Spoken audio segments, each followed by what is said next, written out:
बिस्मिल्लाहिर्रहमानिर्रहीम। अस्सलाम वालेकुम नाज़रीन, आप यूट्यूब चैनल देख रहे हैं। मैं इमरान खान हूँ। नाज़रीन, पहलगाम वाक़े के बाद भारतीय जारहियत पर ब्रीफिंग देनी थी और पाक फ़ौज के तर्जुमान जो हैं वो वहाँ पे मौजूद थे, DG ISPR। उन्होंने जो ब्रीफिंग दी है उसमें कोई भी काबिल ज़िक्र कौमी रहनुमा शरीक नहीं हुआ।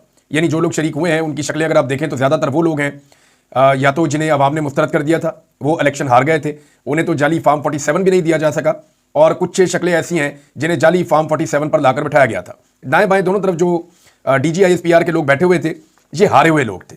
और पाकिस्तान तहरीक इंसाफ वैसे भी ये समझ रही है कि ये जो मीटिंग बुलाई गई है ये कौमी यकजहती के लिए नहीं है, ये सिर्फ खाना पूरी की गई है। अब इसमें जो है वो शहबाज शरीफ शामिल नहीं हुए, नवाज शरीफ शामिल नहीं हुए, बिलावल जरदारी शामिल नहीं हुए, फजलुर रहमान इसमें शामिल नहीं हुए, और दीगर जो बड़ी सियासी शख्सियत हैं पाकिस्तान की वो इस इजलास में शामिल नहीं हुई। यूसुफ रज़ा गिलानी भी नजर नहीं आया और बहुत सारे लोग हैं, बिलावल भी इसके अंदर नहीं थे। तो ये कोई भी काबिल जिक्र सियासी रहनुमा इसमें नहीं आया और ऐसा लगता है कि संजीदगी नहीं दिखाई गई। यहाँ पे एक बड़ा मजेदार मुतालबा किया साहबजादा हामिद रज़ा साहब ने। वो इजलास में तो नहीं गए, मीटिंग में नहीं गए, लेकिन उन्होंने कहा कि पाकिस्तान पर अब ये वक्त भी आना था कि अता तारड़ जैसे लोग कौमी सलामती पर ब्रीफिंग देंगे। ये अता तारड़ बड़े लंबे मार्जिन से इलेक्शन हारे हुए हैं। उस हल्के में पाकिस्तान तहरीक इंसाफ इलेक्शन जीती थी और ज़हीर अब्बास साहब जीते थे इलेक्शन, और दूसरे नंबर पर आए थे बिलावल, तीसरे नंबर पर आए थे अता तारड़। लेकिन जो इनकी काबिलियत है उसकी बुनियाद पर इनको पहले नंबर पर लाया गया और PTI के उम्मीदवार को फारिग करके इलेक्शन हरवा दिया गया। अब साहबजादा हामिद रज़ा साहब कह रहे हैं कि ये वक्त भी आना था कि अता तारड़ जैसे लोग जो हैं वो कौमी सलामती पर ब्रीफिंग देंगे। इन्ना लिल्लाहि व इन्ना इलैहि राजिऊन। कौमी सलामती पर ब्रीफिंग का तो पता नहीं। अता तारड़ अगर ख्वाजा आसिफ के दोनों पाकिस्तान मुखालिफ बयानात और शरीफ फैमिली की इंडिया के खिलाफ खामोशी पर कौम को ब्रीफिंग दे दें तो ज़्यादा बेहतर होगा। यानी ये बताने के कि कौमी सलामती में क्या करना है, पहले ये बता दें कि ख्वाजा आसिफ ने जो पाकिस्तान के खिलाफ बयानात दिए हैं और उनके बयानिए से जो पाकिस्तान को नुकसान पहुंचा है, पहले तो उसके ऊपर बताएं ना, इंफॉर्मेशन मिनिस्टर है। दूसरा बताएं कि नवाज शरीफ और मरियम नवाज और ये शहबाज शरीफ और बाकी सारी फैमिली ये नरेंद्र मोदी को या भारतीय जारहियत को चैलेंज क्यों नहीं करते और उनके ललकारने का जवाब क्यों नहीं देते, खामोश क्यों रहते हैं। फजल रहमान साहब भी नहीं है। अच्छा जी, ये अब इसके ऊपर रोला पड़ा हुआ है कि जनाब इन हारी हुई शक्लों को जिन्हें कौम ने मुस्तरद किया हुआ है, जिन्हें कौम देखने नहीं चाहती, वो कौमी यकजहती करेंगे। यानी कैसे मुमकिन है कि कौम यकजा हो जाए उन लोगों के कहने पर जिन्हें कौम देखना ही नहीं चाहती। यानी आप कोई लीडर हो ना जो कौम को इकट्ठा करे। ये पहली दफा पाकिस्तान की तारीख में हो रहा है कि पूरी कौम पार्लियामान की तरफ नहीं देख रही, पूरी कौम जो है वो ऐवान सदर या वजीर आजम हाउस की तरफ नहीं देख रही, पूरी कौम जो है वो अदलिया की तरफ नहीं देख रही, GHQ की तरफ नहीं देख रही। ये पहली मरतबा हुआ है कि पूरी कौम अडियाला की तरफ देख रही है कि अडियाला के अंदर बैठा हुआ कैदी नंबर 804 फैसला करेगा और उसके फैसले के ऊपर ही हम आगे बढ़ेंगे। अब जिन लोगों के पास इख्तियार है वो बेइख्तियार है, और वो जो आदमी इस वक्त कैद के अंदर बैठा हुआ है उसके पास मुकम्मल इख्तियार है। यानी उसके बाहर आने के हवाले से भी या बाहर लाने के हवाले से भी हुकूमती वज़रा अपनी बेबसी का इजहार करते हैं। राणा सनाउल्लाह साहब ने कहा कि भी इमरान खान बाहर आना नहीं चाहते तो हम क्या करें। अब ये अपना सारा का सारा इख्तियार जो है वो इक़्तिदार के चक्कर में गिरवी रख चुके हैं। जेल से क्या पैगाम आता है, अब उस पर लोग कहते हैं जी हम अपना फैसला करेंगे। भारत के मामले पर क्या करना है, अडियाला जेल वाला बताएगा। मादनियात बिल का क्या करना है, अडियाला जेल वाला बताएगा। एहतजाज और तहरीक का क्या करना है, अडियाला जेल वाला बताएगा। सही और गलत क्या है, अडियाला जेल वाला बताएगा। अडियाला जेल वाले ने कौम के आसाब को कैप्चर कर लिया है मार खा के।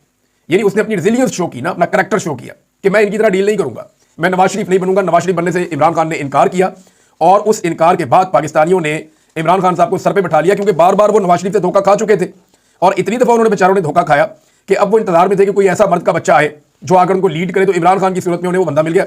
नाज़रीन, सूरत हाल ये है कि कुछ लोग ये ताने दे रहे हैं कि पाकिस्तान तहरीक इंसाफ ने कौमी यकजहती के इस मौके को जाया क्यों किया। तहरीक इंसाफ को आना चाहिए था, और इंडिया की मिसालें दे रहे हैं कि ऑल पार्टीज कॉन्फ्रेंस इंडिया में हुई तो लोगों ने आकर हुकूमत पे तनकीद की, एजेंसियों पे तनकीद की, लेकिन पॉलिटिकल पार्टीज के लोग आए। तो चंद सवालात हैं मेरे, क्या पाकिस्तान और इंडिया में ये चीजें एक जैसी हो रही हैं? सबसे पहले तो पाकिस्तान तहरीक इंसाफ ने जो अपोजिशन की, बल्कि मुल्क की इस वक्त सबसे बड़ी जमात है, उन्होंने कहा कि ऑल पार्टीज कॉन्फ्रेंस आप बुलाएं। तो ये तो ऑल पार्टीज कॉन्फ्रेंस नहीं थी और इसके अंदर तो टॉप लीडरशिप भी नहीं आई। तो ये एक ज्यादती है, ये ऑल पार्टीज कॉन्फ्रेंस नहीं है। उसका मुतालबा बैरिस्टर गौहर ने दोबारा भी किया है। दूसरा, देखें भारत में ब्रीफिंग किसने दी और पाकिस्तान में ब्रीफिंग किसने दी, ये बहुत बड़ा फर्क है। पाकिस्तान में एक सरकारी ऑफिसर ने एक नाबल्द, सियासत से नाबल्द और गैर तजर्बाकार इंफॉर्मेशन मिनिस्टर के साथ बैठ के एक ब्रीफिंग दे दी एक सरकारी मुलाजिम ने। तो भारत के अंदर जिन्होंने ब्रीफिंग दी उन लोगों को आप देखें, उनका कद आप देखें, उनका तजुर्बा आप देखें, उनकी खिदमात आप देखें, उनका नॉलेज आप देखें, उनकी जो एकेडमिक कामयाबियां वो आप देखें। तो उनकी ब्रीफिंग में और हमारी ब्रीफिंग में जमीन आसमान का फर्क है। आप दोनों को इकट्ठा नहीं कर सकते। उन्होंने ऑल पार्टीज कॉन्फ्रेंस की थी और आपने सिर्फ एक पार्लियामेंट के अंदर से गिने चुने लोगों को बुला लिया था दावत देकर। दूसरा, क्या पाकिस्तान की तरह भारत में भी सियासी वर्कर्स के साथ, खवातीन के साथ वो सारा कुछ हो रहा है जो यहां हो रहा है? यानी जबरी गुमशुदगियां हो रही हैं, खवातीन पर तशद्दुद हो रहा है। ये चीजें भारत में ऐसे तो नहीं, सियासी मुखालिफिन की बात कर रहा हूं मैं। वैसे तो भारत में इन्ना लिल्लाहि व इन्ना इलैहि राजिऊन बहुत सारे इंसानी हुकूक के मामलों में उन्होंने तबाही फेरी हुई है। कोई इंसानी हुकूक वहां पे नहीं है, अकलियतों को कोई हुकूक नहीं है। बड़े प्रॉब्लम्स है भारत के अंदर भी, बहुत सारी चीजों में वो लिबरल है, बेहतर भी है, लेकिन बहुत सारी जगहों पे बहुत प्रॉब्लम्स भी हैं। भारत में। लेकिन सियासतदानों की जबरी गुमशुदगियां, सियासी मुखालिफिन को उठा लेना, अगवा कर लेना, उनसे बयान दिलवाना, जबरी तौर पर गुमशुदा कर देना, लोगों को जाली केसों के अंदर, जेलों के अंदर बंद रखना, टॉर्चर करना, खवातीन को उठा लेना, चादर और चार दीवारी का बार बार तकद्दुस पामाल करना, ये भारत में फिलहाल सियासतदानों के साथ या सियासी जमातों के साथ नहीं हो रहा। तीसरी एक और चीज है, चौथी चीज है कि पाकिस्तान तरीके इंसाफ और इख्तलाफ करने वालों को ये लोग कहते हैं कि अच्छे बच्चे बनकर आप खामोश हो जाएं, लेकिन दूसरी तरफ कौमी यकजहती के लिए ये मारने वालों को नहीं कहते कि आप मारना बंद कर दें। यानी कुछ दिन आप जुल्म रोक कर कौम को इकट्ठा कर लें, ये भी तो फॉर्मूला हो सकता है ना, कि आप जुल्म रोक दें, बदतमीजी रोक दें, लड़ाई झगड़ा रोक दें, जिससे कौम इकट्ठी हो जाए। ये तो नहीं हो सकता कि आप कौम के ऊपर जुल्म, जबर और फसादियत करते रहे और कहें नहीं अब तुमने हमारे साथ कौमी यकजहती के लिए खड़े भी होना। लेकिन कौमी यकजहती के लिए कोई पाकिस्तानी ऐसा नहीं होगा जो पाकिस्तान के ऊपर जब जंग मुसल्लत की गई तो दुश्मन के साथ जाके खड़ा हो जाएगा। कोई भी ऐसा नहीं है। ये गद्दारियों के सर्टिफिकेट ना अपनी जेब में रखो। ये बकवास करना जो बैठ के कर रहे हैं ना मुख्तलिफ काले पीले चैनल्स के ऊपर, ये बंद करें। ये लोग, ये जो एस्टेब्लिशमेंट के लोग टाउट्स कुछ प्रोपेगेंडा फैला रहे हैं कि ये गद्दार है वो गद्दार है, और कोई भी गद्दार नहीं है इस मुल्क में। जब हम किसी को गद्दार नहीं कह रहे, गद्दार तो वो है जिसने पाकिस्तान का आइन तोड़ा और बार बार तोड़ा, वो गद्दार है। उसको सजा होनी चाहिए ताकि पाकिस्तान जो है वो ट्रैक के ऊपर आए। अब मामला यह है कि जुल्म को रोका जाना चाहिए, जुल्म और जबर को इस माहौल में फौरन रोकना चाहिए ताकि कौम इकट्ठी हो सके। फिर लोगों को मारते हैं, लोग बेचारे रोते हैं, उन्हें कहते हैं रोना नहीं है क्योंकि बॉर्डर के ऊपर तनाव है। ये कैसे हो सकता है? ये मुमकिन नहीं है। अब नाज़रीन, पाकिस्तान और भारत में जो लाइन ऑफ कंट्रोल पे शेलिंग और फायरिंग जारी है वक्फे वक्फे से, ये होती रहती है। रोजाना एक आधी एपिसोड, एक दो एपिसोड हो जाती हैं, लेकिन अभी तक कोई भी बड़ा नुकसान, खास तौर पे कोई जानी नुकसान अल्हम्दुलिल्लाह अभी तक रिपोर्ट नहीं हुआ। कोई ऐसी चीज नहीं है, बल्कि दोनों जानिब से रिपोर्ट नहीं हुआ, ना इंडिया की जानिब से ना पाकिस्तान की जानिब से। पिछले वीलॉग में मैंने आपको एक खबर दी थी कि भारत ने पानी रोकना शुरू कर दिया है आबी जारहियत के मामले में। जब उसने सिंध तास मुआहिदा मुअत्तल किया तो अब दरियाए चनाब के ऊपर जो उन्होंने बगलीहार डैम बनाया है वहां से उन्होंने पाकिस्तान का पानी रोका। अब पाकिस्तानी मीडिया भी इसकी तस्दीक करना शुरू हो गया है, और यहाँ पे मैं जो खबर आपको बता रहा हूँ ये जियो न्यूज़ से है, बाकी सारे चैनल्स ने भी इन खबरों को उठाया है कि पाकिस्तान की तरफ आने वाला पानी भारत ने रोकना शुरू कर दिया, जिसके बाद दरियाए चनाब में पानी के बहाव में मुसलसल कमी आ रही है। और हेड मराला के मकाम पर पानी की आमद 87,000 क्यूसेक थी, जो आज सिर्फ 10,800 क्यूसेक रह गई है। यानी ये 24 घंटे के अंदर हुआ है। 24 घंटे में हमारा लगभग 8 गुना पानी भारत ने कम कर दिया है, 8 से 9 गुना। 87,000 क्यूसेक से 10,000 क्यूसेक रह गया है, यानी 8 से 9 गुना पानी 24 घंटों में भारत ने हमारा बंद कर दिया है, जो दरियाए चनाब में आ रहा था बगलीहार डैम से। अब आपके पास क्या ऑप्शन है? एक ही ऑप्शन है ना, कि आप उस डैम का वो दरवाजा तोड़ दें, उस बंद को आप तोड़ दें ताकि आपका पानी पाकिस्तान में आ जाए, वरना भारत तो आपका पानी बंद कर रहा है। यही वो बात है, मैं पहले भी ये कह रहा था कि जो भारत ने पाकिस्तान पे स्ट्राइक करनी थी, बड़ी स्ट्राइक, वो हो चुकी है। जब भारत ने कह दिया कि सिंध तास मुआहिदा मुअत्तल खत्म, तो स्ट्राइक का आगाज हो गया। उन्होंने स्ट्राइक कर दी है। अब आपने उसका जवाब देना है। आपके पास क्या जवाब है? तो पाकिस्तान ने एक फैसला किया है कि ये मामला अक़वाम मुत्तहिदा में पाकिस्तान लेकर जा रहा है। पाकिस्तान ने अब तक एक बड़ी जिम्मेदार रियासत होने का सबूत दिया नाज़रीन, और बार बार ये सबूत दिया है। लेकिन साथ ही साथ हमें पाकिस्तान के हुक्मरानों से शिकवा है कि उन्होंने खुलकर भारतीय ललकार का उस तरह जवाब नहीं दिया जैसा अपने दौर में इमरान खान साहब ने दिया था। पाकिस्तान का भारत की जानिब से शुरू की गई जारहियत और खित्ते की ताज़ा तरीन सूरत हाल से अक़वाम मुत्तहिदा को आगाह करने का फैसला, पाकिस्तान खसूसी तौर पर सिंध तास मुआहिदे को मुअत्तल करने के लिए भारत के गैर कानूनी इक़दामात को उजागर करेगा। तो नाज़रीन, 24 घंटों में पाकिस्तान आने वाला पानी 8 से 9 गुना कम हो गया है। यानी उसके अगर 10 हिस्से थे पानी के, तो उनमें से सिर्फ 1 हिस्सा आ रहा है या उससे थोड़ा सा ज्यादा पानी आ रहा है। 9 हिस्से पानी जो है वो भारत ने रोक दिया है। ये है जनाब सिचुएशन, और पाकिस्तान इस मामले को अक़वाम मुत्तहिदा में लेकर जा रहा है। मैं आपको एक बात लिख कर देता हूँ, अक़वाम मुत्तहिदा पाकिस्तान का पानी नहीं खुलवा सकता। अक़वाम मुत्तहिदा करारदाद ही पास कर सकता है, और अक़वाम मुत्तहिदा की करारदादों से आज तक कश्मीरियों को आज़ादी या हक़ खुद इरादियत नहीं मिला। अक़वाम मुत्तहिदा की करारदादों से फ़लस्तीनियों को आज तक उनके हुकूक नहीं मिले। अक़वाम मुत्तहिदा की करारदादों से किसी कमज़ोर को आज तक उसका हक़ नहीं मिला।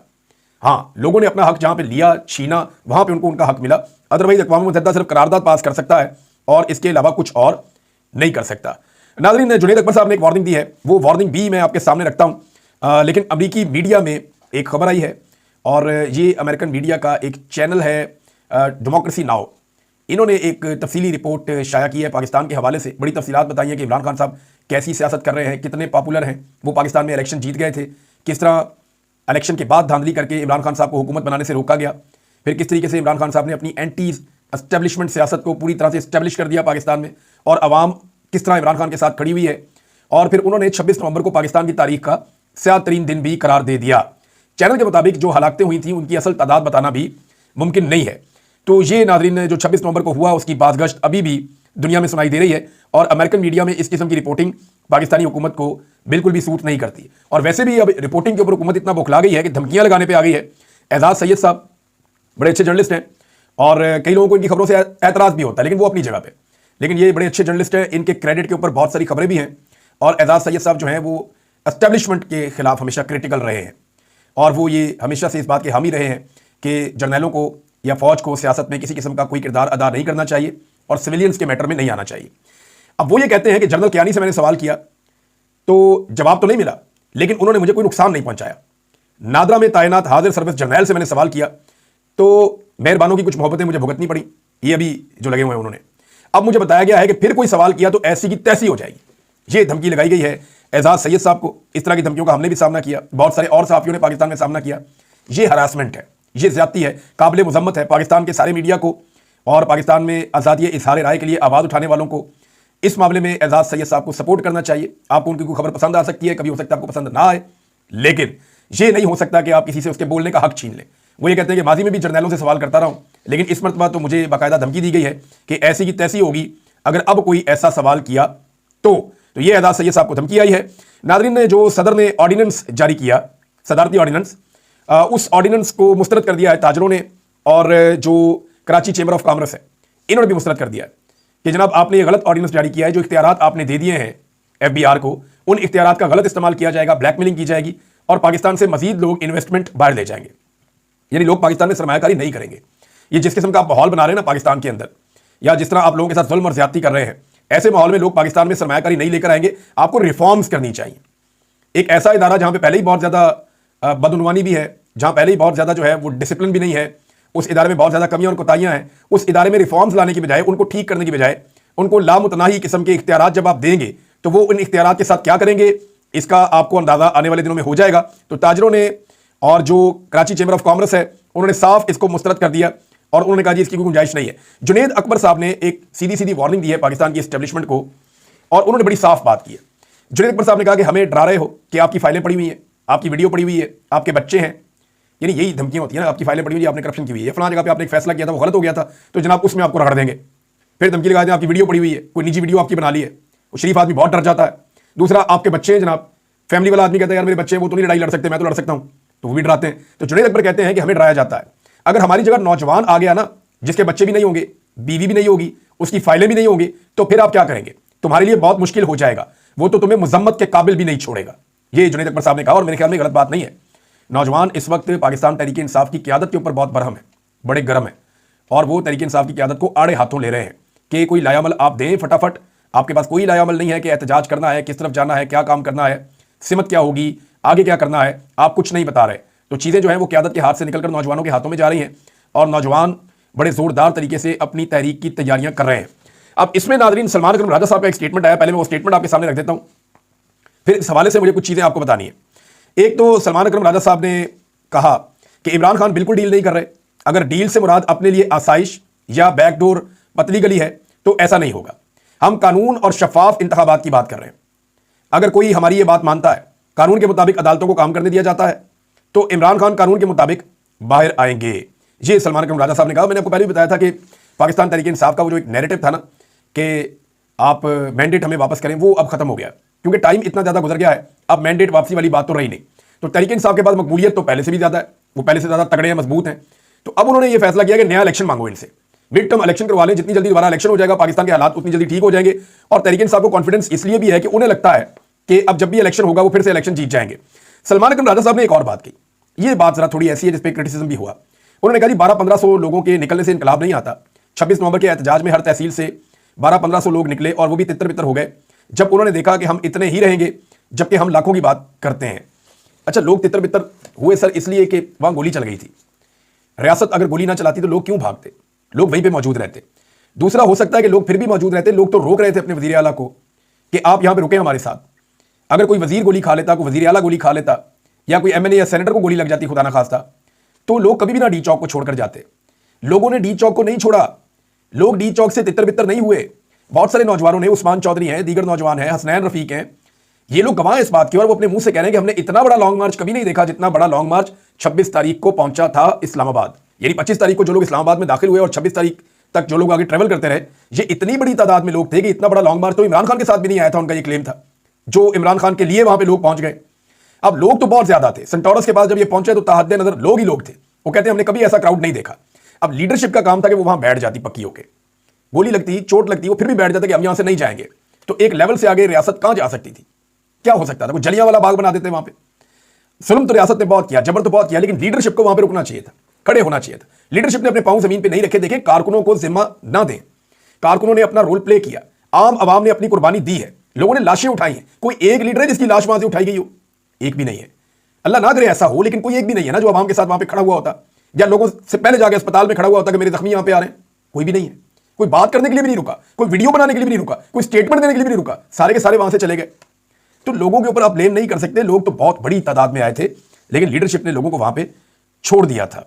और अगर लीडरशिप वहां पे बैठ जाती और मामला फंस जाता तो मजीद शहरों से मजीद लोग निकल कर आते। पूरी दुनिया में जो इनकलाब आते हैं या पूरी दुनिया के अंदर जब लोग इकट्ठे होते हैं तो ऐसा नहीं होता कि लोग एक साथ ही निकलकर सारे आ जाते हैं। ऐसा कम होता है। होता यह है कि पहले कुछ लोग आते हैं, फिर कुछ और आते हैं, फिर कुछ और आते हैं, और होते होते पूरा मुल्क ही निकल आता है। तो इस तरीके से इनकलाब आगे बढ़ता है। ये नहीं होता कि आप एक टाइम देते हैं, फिक्स टाइम के इतने बजे से लेके इतने बजे तक इनकलाब आएगा, इस मुल्क में सारे निकल आना, ऐसा नहीं होता। तो लीडरशिप थोड़ी कमजोर भी है, कुछ लोग खौफजदा भी हैं, कुछ कंप्रोमाइज भी हैं बीच में, और उन्हें लगता है कि डील के साथ ही मामला होगा। यही चाह रहे हैं ना इमरान खान साहब को। देखिए, मुलाकात तो उनकी रोक दी है।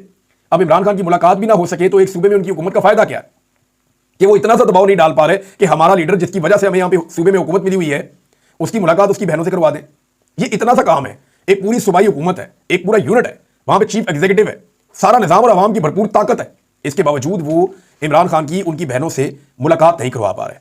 तो ये एक कमजोरी है जो नहीं होनी चाहिए। नाज़रीन, एक चीज जो मैंने आपको पिछले 2 व्लॉग में बताई कि हमारी वीडियो रोकी जा रही हैं उन तमाम लोगों की जो लोग इख्तलाफी आवाज़ हैं, जो एस्टेब्लिशमेंट की सियासत में किरदार की इस वक्त मुखालफत कर रहे हैं, तमाम लोगों की वीडियो रोकी जा रही है। लेकिन इतना बड़ा सरप्राइज तैयार है, इतना बड़ा सरप्राइज तैयार है कि रोकने वाले सर पकड़ के बैठ जाएंगे। यानी आपने आज तक लड़ाई की है ऐसे लोगों से जो कैलकुलेशंस के साथ चलते हैं। अब आपकी लड़ाई है जो कैलकुलेशन के साथ नहीं चलते। ये मैं साबित करूंगा। मैं ऐसी चीज करूंगा आने वाले दिनों में कि पाकिस्तानी कौम बहुत इंजॉय करेगी और सबको बड़ा मजा आने वाला है। ऐसा तमाशा लगाएंगे हम पूरे पाकिस्तान के अंदर कि आप लोग हाथ लगा लगा के रोएंगे कि आपने छेड़ा किसको है। अभी भी मैं वार्निंग दे रहा हूं, और मैं वार्निंग जब दे रहा हूं तो अथॉरिटी के साथ दे रहा हूं। मैं ये कह रहा हूं कि ये ड्रामा बंद कर दें। वीडियोस को रोकने वाला, उनके ऊपर पाबंदी लगाने वाला, हमारी वीडियोस को दबाने वाला, ये ड्रामा अगर आप अभी बंद कर देंगे तो आप फायदे में रह जाएंगे। लेकिन अगर आपने ये हथकंडे बंद ना किए तो इस मुल्क में एक ऐसी कार्रवाई मैं करूंगा, एक ऐसा काम मैं करूंगा कि पूरी कौम ना सिर्फ इंजॉय करेगी बल्कि आप सर पकड़ के बैठ जाएंगे कि अब आपने करना क्या है। वो मैं आपको बताऊंगा। बहुत जबरदस्त सरप्राइज है इंशाल्लाह। मैं कुछ टेक्निकल सॉल्यूशंस ढूंढ रहा हूं, वो भी इंशाल्लाह मिल जाएंगे। लेकिन सरप्राइज बहुत तगड़ा है जो मैंने तैयार किया। अब तक के लिए इतना ही। अपना ख्याल रखिएगा, अपने चैनल का भी। अल्लाह हाफिज़।